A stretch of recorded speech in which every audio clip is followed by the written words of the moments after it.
ini tapi nadanya. Peganglah tanganku, setiap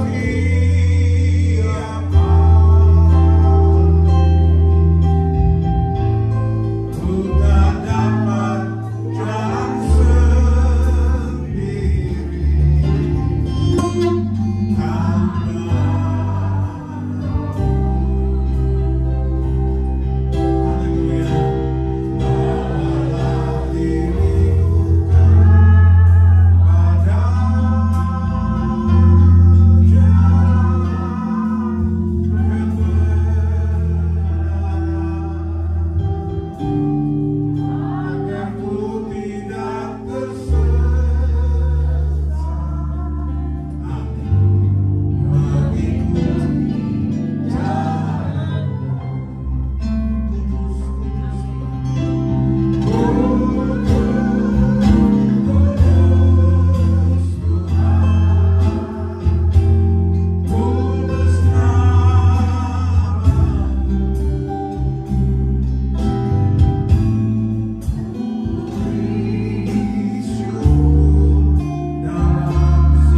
supaya betul-betul waktu kami hidup di dalam kebenaran itu, kami sungguh dimerdekakan.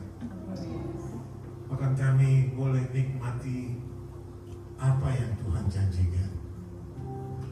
Berbicara buat semua kami Tuhan. Biar pendengaran kami tajam sebagai seorang murid. Roh Kudus murapi kami semua. Kami siap mendengarkan firman-Mu. Dalam nama Yesus aku berdoa. Amin. Shalom Bapak Ibu. Sore ini saya ingin kita sama-sama belajar kebenaran firman Tuhan. Saya senang boleh berbagi dengan Bapak Ibu.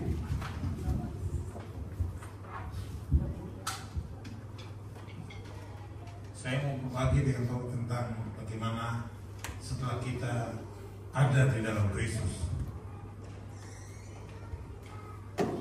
kalau kita betul-betul hidup di dalam Kristus, kebenaran itu akan menjadi panglima kita, akan menuntun hidup kita.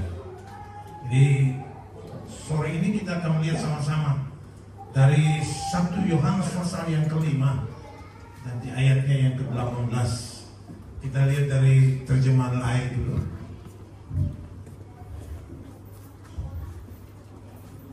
Ya, 1 Yohanes pasal yang kelima ayatnya yang ke-18.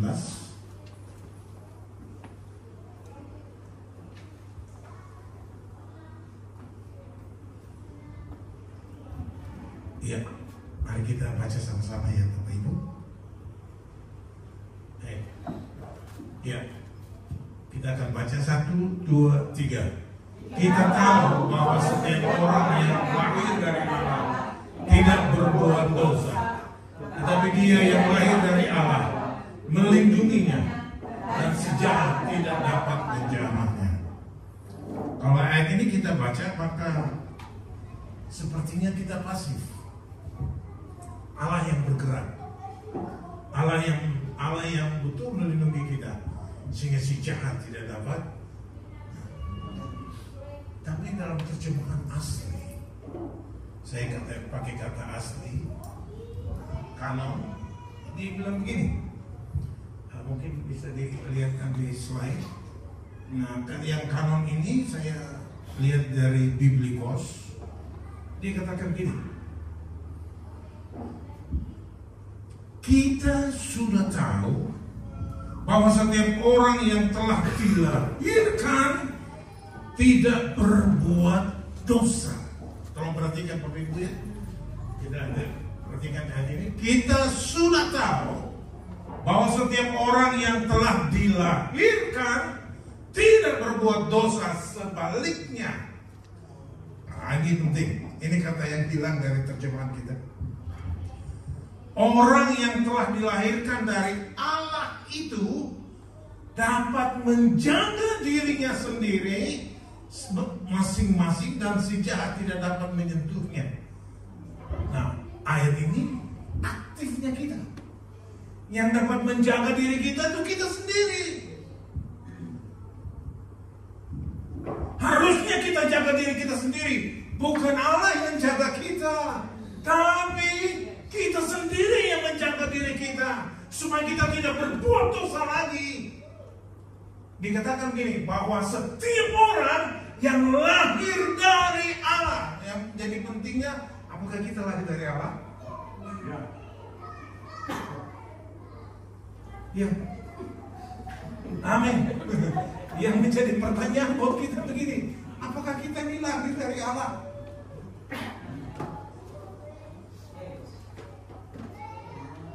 Orang yang lahir dari Allah tidak buat dosa lagi. Nah, kalau gitu kita gimana, saudara? Kalau lihat ayat ini kita bagaimana? Kita menurut sendiri.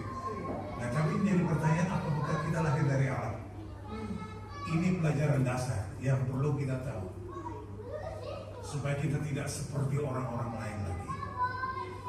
Kita mau sungguh mana yang Tuhan mau. Supaya betul-betul hidup kita itu menjadi surat-surat terbuka, maka hidup kita dapat menyenangkan hati Tuhan. Amin Bapak Ibu. Amin. Yang lahir dari Allah itu bagaimana?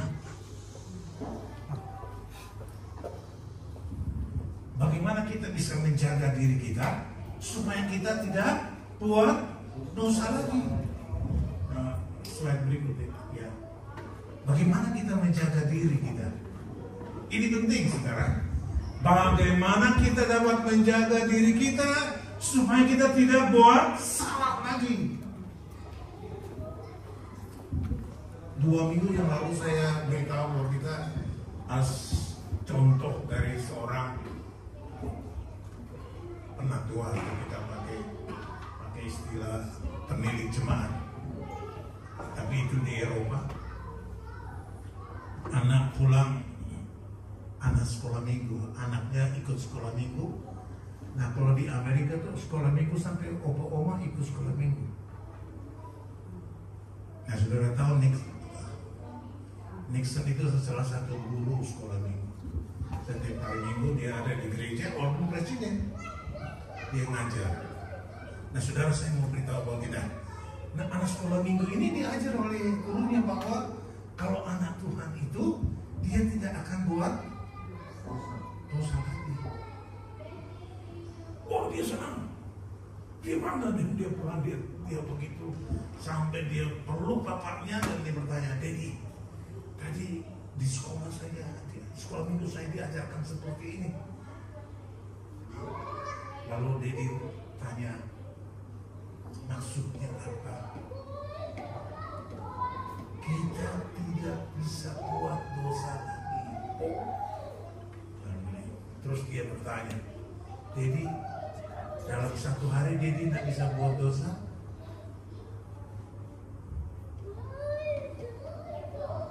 Daddy belum bisa. Kaget dia. Ini bapaknya yang dibanggakan tiap minggu. Ada mesbah keluarga dan selalu ini anak sebelum ke sekolah didoakan supaya betul-betul dia diutus ke sekolah. Roh Kudus tuntun dia, dan sekarang bapaknya nggak bisa hidup tanpa dosa satu hari. Nangis dia, Papa, Daddy. Tanya lagi, kalau begitu Daddy, itu 12 jam, bisakah Dedi hidup tanpa dosa? Oh, tambah nangis dia. Akhirnya dia bilang, kalau gitu Dedi 30 menit bisa Dedi. Dedi bilang 25 minutes. Dia lihat Dedinya sambil curang air mata. Ini kisah nyata ya. Lalu dia berkata begini, Dedi, hiduplah di 25 menit itu begitu lama. Tiap 20 menit Dedi hidup 25 menit itu. Dedi hidup terkenal kepada Tuhan. Nah, apa yang dapat menjaga? Bagaimana kita dapat menjaga dirinya? Sebab tadi dikatakan di 1 Yohanes 5:18, kitalah yang menjaga diri kita supaya kita tidak jatuh dalam dosa. Nah, saudara, waktu kita menjaga diri kita, iblis tidak bisa menyentuh. Kata firman Tuhan itu tadi, menyentuh. Iblis tak bisa menyentuh. Saya tidak pernah takut dengan iblis itu. Waktu saya tahu kebenaran, saya tidak pernah takut yang namanya iblis. Berulang kali saya ada di Kalimantan, bahkan berhadapan dengan yang namanya Tuhan. Saya kok wanita rambut panjang, kalau kau tidak bertobat, kau akan masuk neraka. Hari itu hari luar biasa. Selama dalam pelayanan, Tuhan menyertai. Tidak perlu bicara soal lain lagi. Saya mau tekankan buat kita ini bahwa kalau kita betul-betul lahir dari Allah, maka kita punya kemampuan untuk menjaga diri kita sendiri. Bagaimana? Nah, kita akan melihat sama-sama. Terus lanjut. Ya, kembali dulu ke atas dulu. Ya. Bagaimana kita menjaga diri kita? Mari kita lihat dalam Injil Yohanes pasal yang ketiga, di ayatnya yang ke-3 dan ayatnya yang ke-5. Dalam Injil Yohanes pasal 3, saya sudah tulis di situ, ini terjemahan langsung di Blikos ya. Langsung di Blikos saja. Ya. Di ayatnya yang ketiga dikatakan ini, Yesus menjawab dan berkata kepadanya, amin, amin, aku berkata kepadamu, jika seorang tidak dilahirkan kembali, maka ia tidak memiliki kemampuan untuk melihat kerajaan Allah. Jadi orang yang tidak dilahirkan kembali, dia tidak punya kemampuan untuk melihat. Raja masuk gereja, iya. Disebut orang Kristen mungkin iya. Tapi adakah kita lihat kerajaan Allah itu dalam hidup kita? Bagaimana Allah yang berkuasa menyatakan diri? Bahkan lebih tragis, yang lebih tegas di ayat yang ke-5. Nah, kita lihat ayat yang ke-5. Dia katakan ini, Yesus menjawab, amin, amin, aku berkata kepadamu, jika seorang tidak dilahirkan dari apa, saudara? Air dan roh, ia tidak memiliki kemampuan. Ada dua kata yang dipakai di situ. Tidak punya untuk melihat, bahkan sekarang juga tidak punya kemampuan untuk masuk. Tidak punya kemampuan untuk masuk ke dalam kerajaan Allah. Yang pertama tidak punya kemampuan untuk melihat. Tapi sekarang dia tidak punya kemampuan untuk masuk. Buat apa kita ikut Tuhan kalau kita tidak bisa masuk dalam kerajaan Allah? Surganya mimpi. Sudah rajin masuk gereja, melayani lagi, walaupun cuma asyik. Mungkin atur-atur kursi, pikir aduh mati masuk ke surga yang mana? Saya beritahu buat saudara bahwa lahir dari Allah itu sekali untuk selamanya.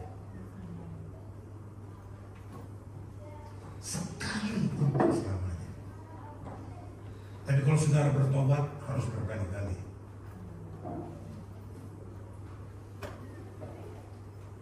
Saya beritahu ini pengalaman berbeda pada waktu kita selamat, sangat berbeda.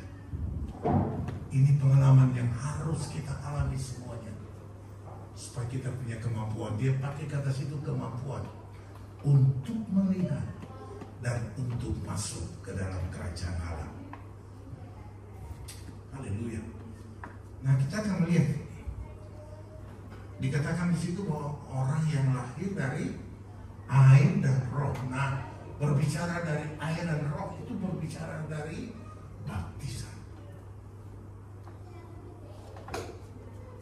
Baptisan, kalau saudara tidak dibaptis oleh air dan oleh roh, saudara tidak akan dapat melihat atau punya kemampuan untuk masuk ke baptisan.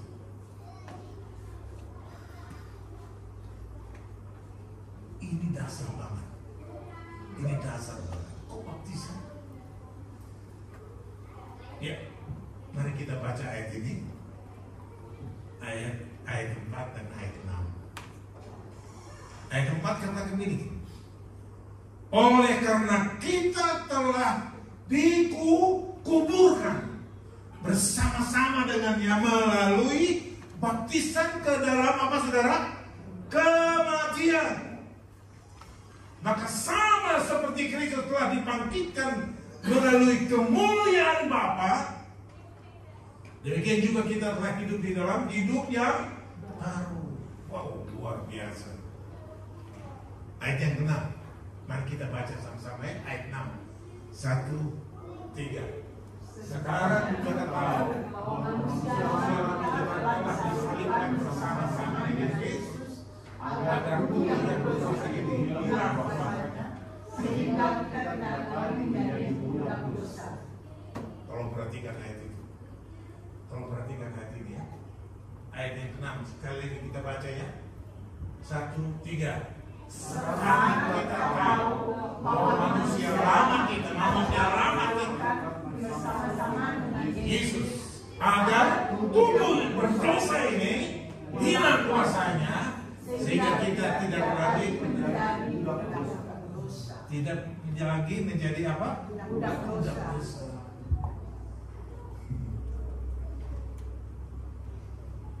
Rasul Paulus bilang begini.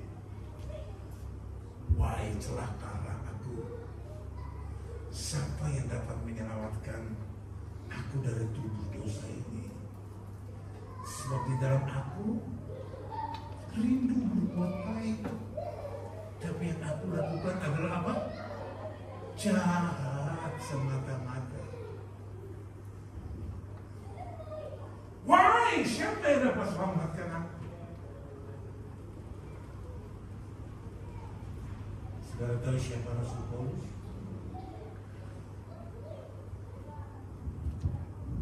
Tapi dia berkata begini, celaka, siapa yang dapat selamatkan aku? Nah, kita tahu pada waktu kita dibaptis, ini pelajaran yang perlu kita tahu. Kita tahu pada waktu seorang dibaptis, dikatakan di ayat yang keempat, kita dibaptis ke dalam kematian. Maka sama seperti Kristus dibangkitkan melalui kemuliaan Bapa, demikian juga kita telah hidup di dalam hidup yang baru. Tapi ayat yang ke-6 luar biasa. Kita tahu bahwa manusia lama kita telah disalibkan bersama-sama dengan Yesus. Wow. Hidup lama kita ini pada waktu kita dibaptis, seperti kita sedang menyalibkan manusia lama kita bersama-sama dengan Yesus. Di mana saudara? Disalib. Manusia lama kita di apa? disalibkan sehingga kita tidak lagi menjadi budak dosa. Wow. Ini perkataan ini yang kadang-kadang orang Sebab di terjemahan lain tidak berkata demikian. Terjemahan Bizantium ini, dia berkata, ini terjemahan dari gereja mula-mula. Dan dia berkata begini, bahwa pada waktu kita dibaptis di dalam salib, sehingga tubuh dosa ini tidak punya kuasa. Oke, lanjut. Kita baca dalam Titus pasal 3 di ayatnya yang kelima. Ini mengenai kematian, kelahiran kembali. Dia berkata kemana? Dia kata begini, bukan karena perbuatan-perbuatan kebenaran yang telah kita lakukan, melainkan oleh karena belas kasih-Nya. Dia telah menyelamatkan kita melalui apa, saudara? Pemandian kelahiran kembali dan melalui pembaharuan kembali dari Roh Kudus. Nah, saudara, ini penting banget buat kita, bahwa waktu kita betul-betul melakukan apa yang Tuhan mau, supaya kita dilahirkan dari Allah. Bahasa asli kata lahir dari atas. Betul-betul kita menjadi orang yang baru. Rasul Paulus katakan bahwa kita betul-betul ini menjadi ciptaan yang baru. Yang lama sudah berlalu, tapi yang baru nyata dalam hidup kita tiap-tiap hari. Waktu kita betul-betul mau hidup dipimpin oleh Roh Kudus. Roh Kuduslah yang memimpin kita. Dan dikatakan dalam Injil Yohanes, dikatakan begini, Roh Kudus itu memimpin kita ke dalam kebenaran. Nah, kebenaran itulah yang memerdekakan kita, sehingga kita memang ini tubuh dosa, tapi kita tidak melakukannya. Roh Kudus memberi kita kemampuan. Roh Kudus memberi kita kemampuan untuk melakukan yang benar. Nah, saya mau berbagi sedikit dengan saudara. Kita akan melihat, dikatakan begini, bolehkah kita buat dosa lagi? Saya mau berbagi, ada ayat yang bagus buat kita. Bisa kita buat dosa lagi? Coba tolong tampilkan 1 Korintus 6 ayat 9 hingga ayat 10. Biblikos tadi. Ya, ini 1 Korintus 6 ayatnya yang ke-9. Bisa baca Bapak Ibu? Memang kecil sedikit? Bisa. Baik, kita baca sama-sama ya. 1, 2, 3. Atau tidak tahukah kalian bahwa orang-orang yang tidak benar tidak akan mewarisi kerajaan Allah? Janganlah kalian disesatkan, hai kalian para pelacur, hai kalian penyembah berhala, hai kalian para pezina, hai kalian para banci, hai kalian para homoseks dan lesbian. Ayatnya 10. Hai kalian orang-orang tamat, hai kalian para juri, hai kalian para pemabuk, hai kalian para penista, hai kalian para pemeras. Mereka tidak akan, apa saudara, mewarisi kerajaan Allah. Orang yang tidak dilahirkan dari air dan roh tidak mempunyai kemampuan untuk masuk di dalam kerajaan Allah. Artinya jelas, kalau kita betul-betul melakukan sebagaimana yang kita tidak dapat mewarisi kerajaan Allah. Mengapa, saudara?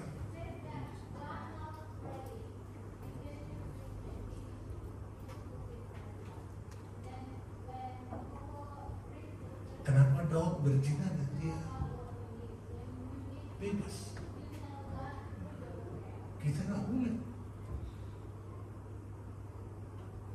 Mengapa?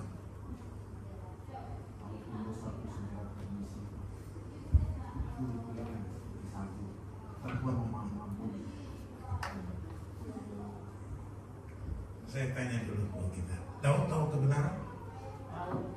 Tahu. Dia buat dosa. Tapi kok dia bunyi? Kalau kita buat dosa boleh enggak?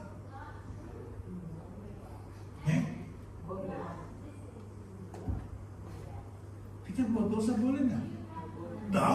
Daud juga sebenarnya tidak boleh, tapi dia diampuni. Nah kita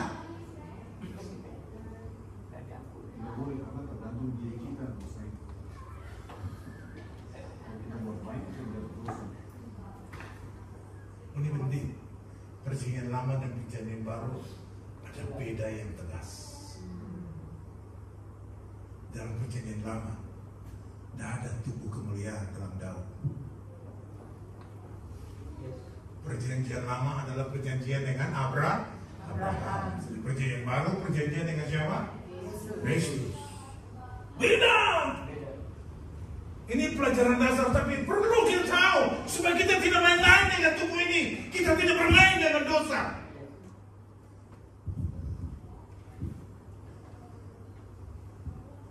Kita tidak boleh. Tapi berapa dari kita yang melakukannya karena salah pengertiannya?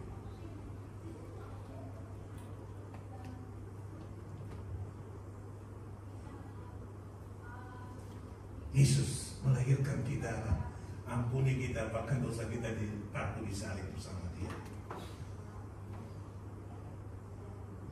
Lalu tubuh ini menjadi tubuh apa? Saudara tahu bahwa di dalammu itulah tubuh kemuliaan. Wih, luar biasa. Di dalam kita itu ada tubuh kemuliaan, di mana dikatakan itulah rumah Tuhan, ya. Rumah Tuhan. Di ayat 19 dikatakan bahwa di tubuh kita itu bait Roh Kudus. Allah tinggal di situ. Dan kadang-kadang kita mengkaburkan. Karena kita cuma, saya beritahu saudara, hari ini saya agak serius dengan saudara, karena tidak mau kita salah.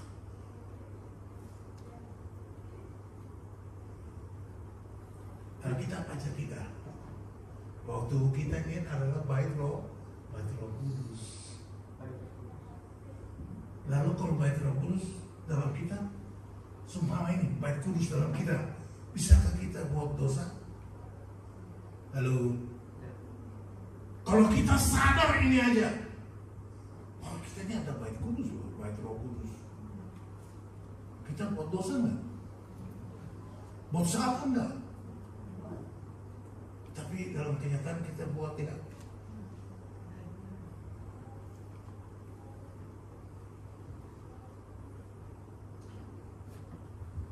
Tuhan tolong kita.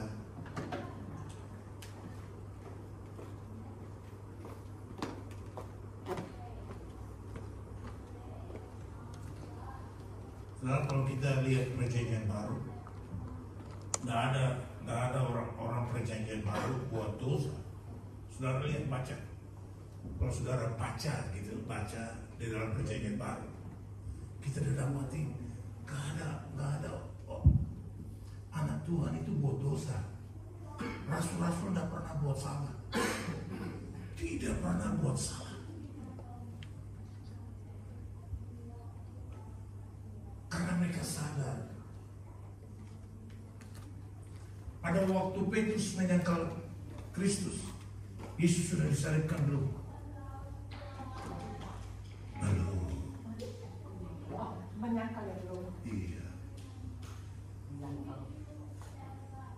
Tapi sesudah Yesus disalibkan, apa pernyataan Petrus? Aku disalibkan sama Yesus, tapi kepalaku di bawah. Berani dia.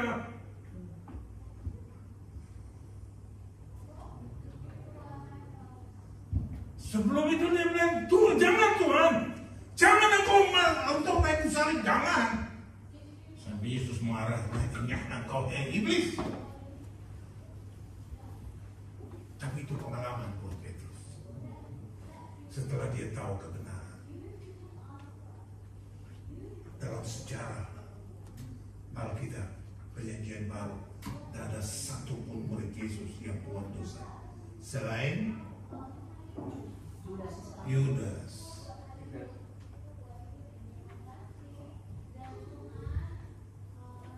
Saya beritahu, mati bunuh diri tidak ada ampun.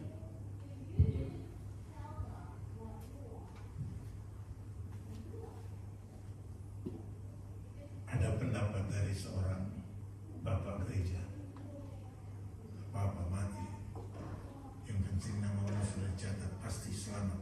Oh, ada itu.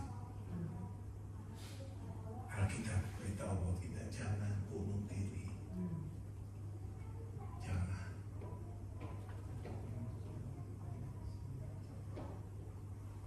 Tuhan tolong kita. Amin Bapak Ibu. Amin. Iya.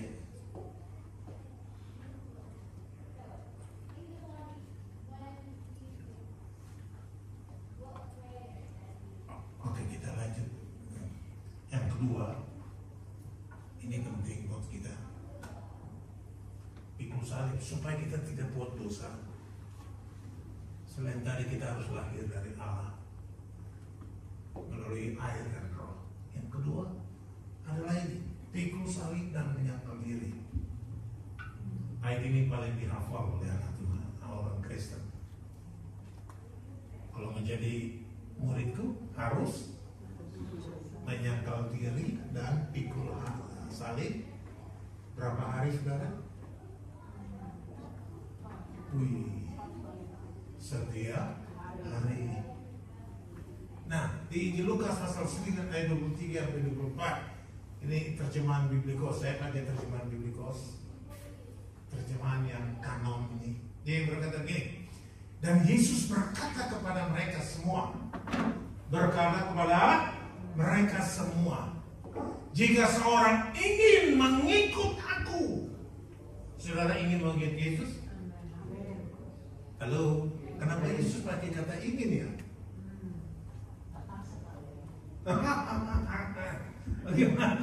Bagaimana itu?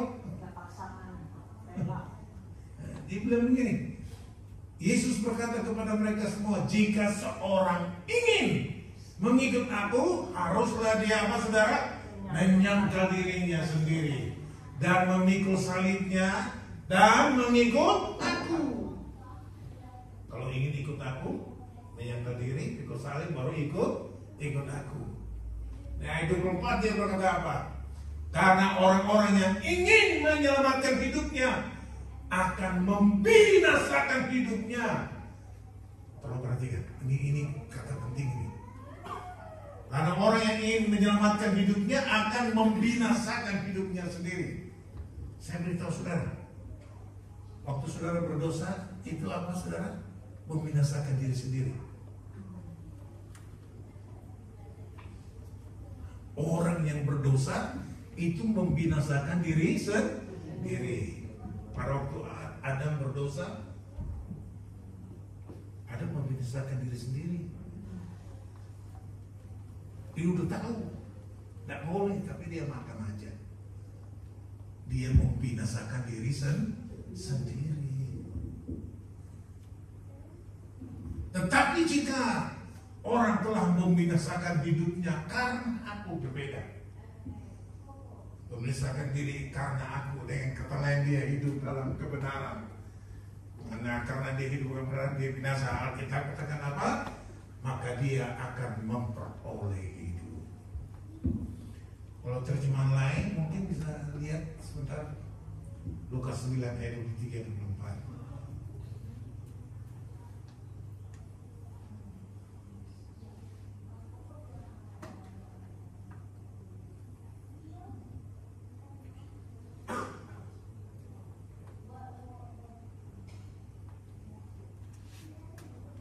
Ya, ayat 23. Ini terjemahan yang kita baca tiap hari. Dia katanya kepada mereka semua, setiap orang yang mau mengikut aku harus menyangkal dirinya, memikul salibnya tiap hari dan mengikut aku. Karena barang siapa mau menyelamatkan nyawanya, ia akan kehilangan nyawanya. Tetapi barang siapa kehilangan nyawanya karena aku, ia akan menyelamatkannya. Tapi tidak diberitahu situ pada waktu dia tidak mau ikut Yesus, bahwa dia membinasakan dirinya sendiri. Ini tegas buat kita, buat semua anak Tuhan yang mau ikut Yesus, maka dia harus menyangkal diri, pikul salib. Apa artinya? Lanjut di slide-nya. Apa artinya mikul, menyangkal diri, pikul salib? Ini penting, saudara. Menyangkal diri. Mari kita baca, saudara. Mari kita baca. 1, 3. Menyangkal diri artinya meletakkan keinginan dan ego kita untuk melakukan kehendak Allah, menaklukkan keinginan daging ini ditaklukkan. Sudah mau marah, tapi dia taklukkan supaya dia dapat mengikut Tuhan. Dia menaklukkan, dia sadar bahwa melakukan itu berarti salah, membuat dirinya mati sendiri. Menaklukkan diri sendiri. Dan yang kedua, ego. Siapa bisa baca ego? Gak ada orang bisa baca ego, sebab ego itu di dalam kita.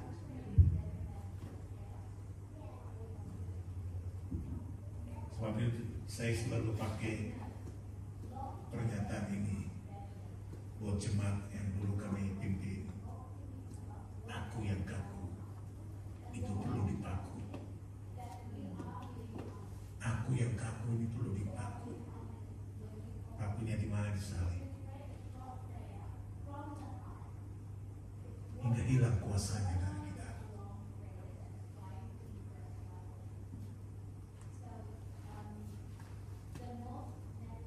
Ego lah yang membuat kita tidak bisa pernah bertumbuh. Ego lah yang membuat kadang-kadang kita tidak bisa berdamai dengan orang. Ego lah yang membuat kadang-kadang kita salah menilai orang.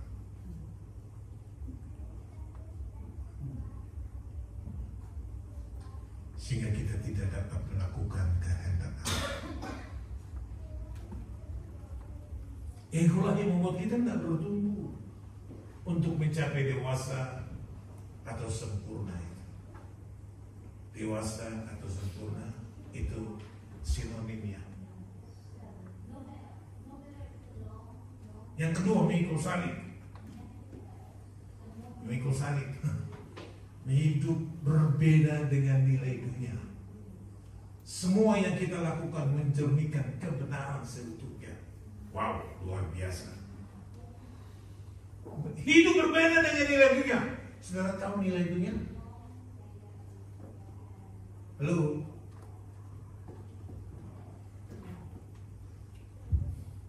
Nilai dunia itu cuma ada 3. Keinginan daging, keinginan mata, dan keakuan hidup. Rasul Yohanes katakan bahwa ini tuh nilai dunia yang kadang-kadang kita ada di dalamnya.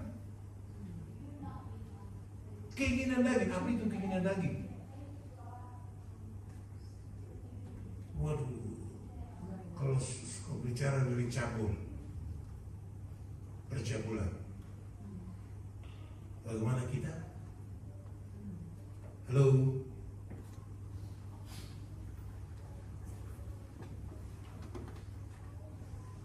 Ada seorang pelayan Tuhan.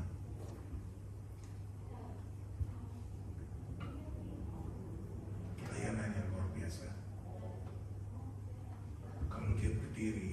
dia mulai angkat waktu paduan suara yang nyanyi di bawah tanah. Orang Ambon bilang begini, jarum jatuh jodoh. Berarti bagaimana senyapnya, rasanya. Wow, ada yang nangis, ada yang ketawa. Tetapi pria ini sebelum tidur selalu membaca yang tidak semalam. Pada waktu datang di konseling, engkau cabut, lepaskan. Sebab dengan baca itu membuat hubungannya lebih intim, katanya.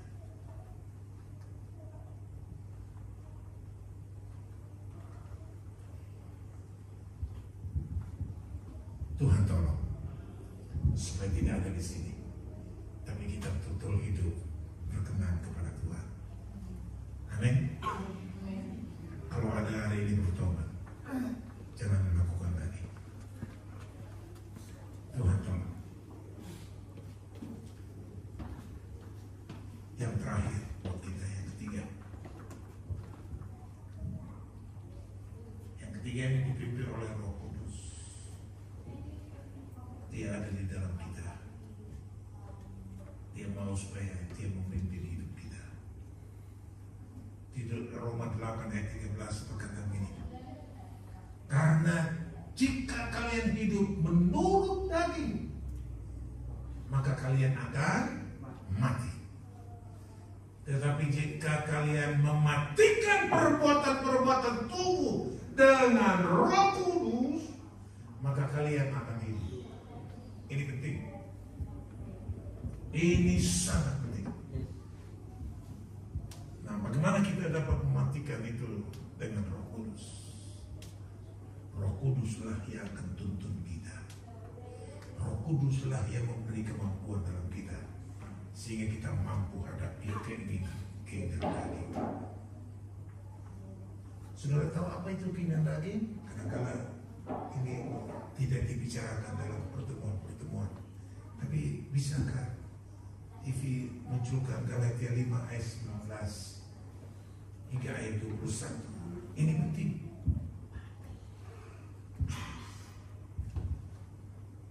Ya. Coba kita baca sama-sama. 1, 2, 3. Perbuatan daging yaitu apa? Pencabulan, kecemaran, tawa, nafsu, penyembah berhala, sihir, perseteruan, perselisihan, iri hati, amarah, kepentingan diri sendiri, percederaan, roh pemecah, dengki, kemabukan, pesta pora, dan sebagainya. Terhadap semuanya itu, ku peringatkan kamu, seperti yang telah kubuat dahulu, bahwa siapa melakukan hal-hal yang demikian, ia tidak akan mendapat bagian dalam kerajaan Allah. Masuk gereja loh, pelayanan lagi, menyampaikan firman Tuhan lagi, pimpin pujian menyanyi luar biasa. Tapi apa artinya? Tidak akan mendapat bagian dalam kerajaan Allah. Apa artinya?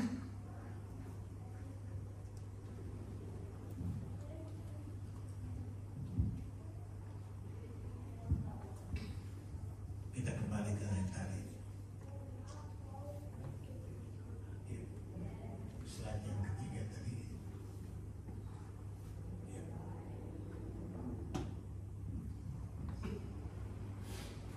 Maka kalian akan hidup. Ayat 14 kita baca sama-sama. 1, 3. Karena semua orang yang dipimpin Roh, mereka adalah anak-anak Allah. kalau tidak dipimpin oleh Roh, dan jadi pertanyaannya buat kita hari ini, apakah kita semua ini dipimpin oleh Roh Kudus? Apa tandanya Roh Kudus pimpin kita? Ya, tidak tersesat. Apakah ibu tahu bahwa ibu tidak tersesat?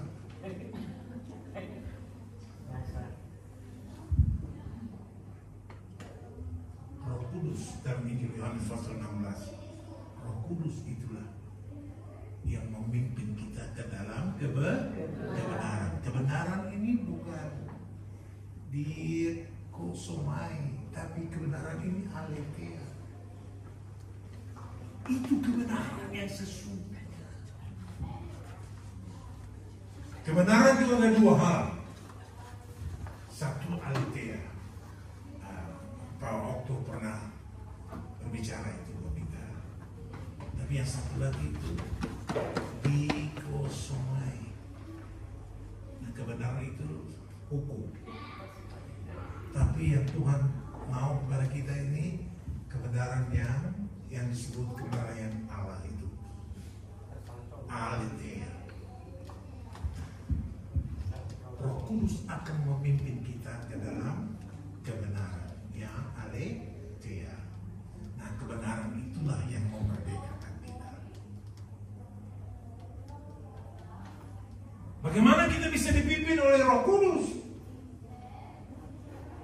Kalau kita masih bertentangan dengan Roh Kudus, kita masih melakukan keinginan daging kita, bagaimana kita bisa dipimpin oleh Roh Kudus? Bagaimana ego kita betul-betul sudah mati belum? Dan berikan kesempatan Roh Kudus pimpin kita, sehingga kita bisa dibawa ke dalam kebenaran, dan kebenaran itu memerdekakan kita.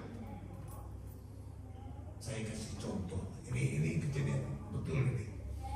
Dua calon mahasiswa Universitas Surabaya, mereka dari desa.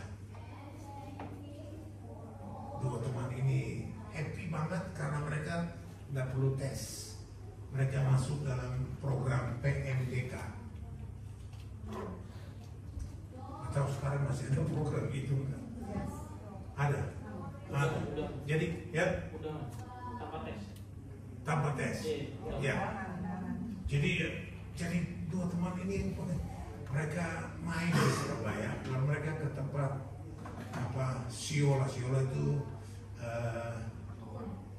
pertokoan yang cukup bagus di Surabaya pada waktu itu. Sekarang Siola itu sudah menjadi tempat pemerintahan dari Pemkot Surabaya. Jadi waktu mereka sedang ada di dalam mall, lalu yang satu bilang gini, ada suara jangkrik. Cuma di tengah ramai ini bunyi klakson mobil, motor, orang berbicara, kok masih dengar jangkrik. Ada, angkat itu. Dia angkat, ada jangkrik batik lagi. Jangkrik batik itu mahal.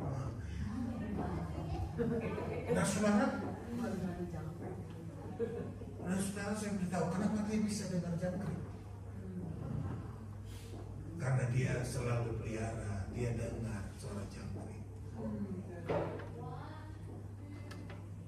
Saya mau ilustrasikan ini buat kita. Kalau kita bergaul dengan Tuhan, bergaul dengan Roh Kudus, di mana saja, keadaan ramai apapun, kita bisa dengar suara Roh Kudus yang menuntun kita ke dalam kebenaran, dan kebenaran itu yang memerdekakan kita. Haleluya! Dan kita tidak buat salah. Kenapa kita salah? Nah, kita tidak dituntun oleh Roh Kudus. Bagaimana kita bergaul karib dengan Roh Kudus? Halo? Masih punya saat teduh dengan Roh Kudus? Masih. Bacanya itu merenungkan atau bacanya seperti baca Quran? Saja sekilas. Ya, kalau bisa, apalagi tidak sama sekali, tanda tanya besar buat kita. Bagaimana Roh Kudus bisa pimpin kita? Bagaimana Roh Kudus bisa pimpin kita? Sehingga betul-betul kita ini, haleluya. Tadi dikatakan bahwa tidak mungkin kita. Saya tidak pernah takut iblis. Saya dituntun Roh Kudus. Iblis tidak bisa menjamah.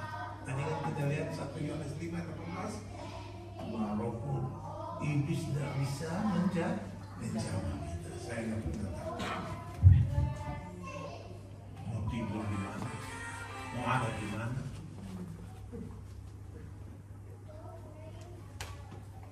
Sebab dia sudah kalah. Amin. Nah, karena dia sudah kalah, kadang-kadang kita kasih salah dia terus. Karena iblis ini kita kasih salah iblis terus karena dia sudah kalah, dia tidak punya apa-apa dengan kita. Kita lah yang buat. Tuhan tolong kita. Amin. Mau berubah hari ini? Amin. Mari kita bangkit berdiri. Saya suka lagu itu. Peganglah tanganku Yesus setiap hari. Haleluya.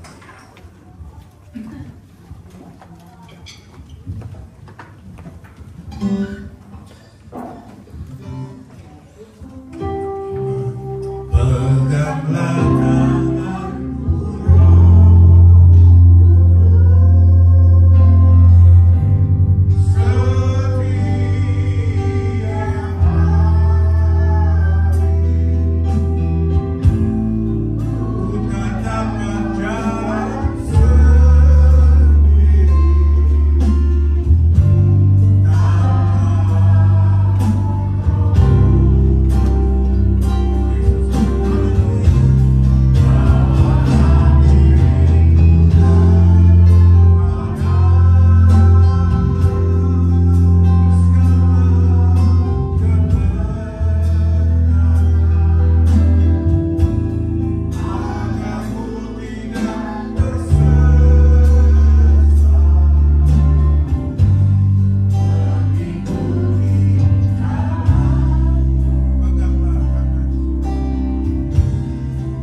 biar dia yang pimpin hidup kita, dan kita tidak tersesat di jalan ini. Mari kita nyanyi sekali lagi lagu ini. Saya minta istri saya tempat dan berdoa untuk kita. Haleluya. Peganglah tanganku setiap hari.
Kudus menuntun dan memimpin kami agar kami mampu melakukan kehendak-Mu, menyangkal diri, memikul salib dan mengikut Engkau ya Tuhan. Sungguh kami tidak mampu menyangkal diri, memantingkan ego kami, keinginan daging kami, tanpa kami mengalami kelahiran di dalam Engkau, di mana kehidupan lama kami harus dikuburkan bersama dengan kematian Kristus di salib, sehingga dengan kehidupan yang baru, yang lama itu berlalu dan kami boleh hidup di dalam kehidupan yang baru. Roh-Mu memimpin kami, Roh-Mu berdiam di dalam kami, sehingga kami mampu melakukan kehendak Roh, keinginan Roh, bukan keinginan daging. Berikan pengertian itu lebih lagi di dalam setiap kami ya Allah Roh Kudus. Ajar kami, mampukan kami lebih lagi mengerti firman-Mu dan melakukannya di dalam kehidupan kami ya Tuhan. Sehingga sungguh kami tidak lagi berbuat dosa, kami tidak lagi melakukan keinginan daging, sehingga kami tidak dapat melihat kerajaan Allah, kami tidak dapat masuk dalam kerajaan-Mu. Tapi sungguh kami boleh mengalami satu kehidupan baru di dalam Engkau Tuhan, dipimpin oleh Roh Kudus, hidup di dalam Roh, sehingga keinginan daging, ego kami itu boleh disalibkan. Ya Allah Roh Kudus, pimpin setiap kami, pegang tangan kami ya Allah Roh Kudus, agar kami mampu hidup dipimpin oleh Roh-Mu dari hari lepas hari, waktu lepas waktu, jam lepas jam, kami hidup di dalam perkenanan-Mu. Terima kasih Tuhan, terima kasih Roh Kudus. Terus pimpin setiap kami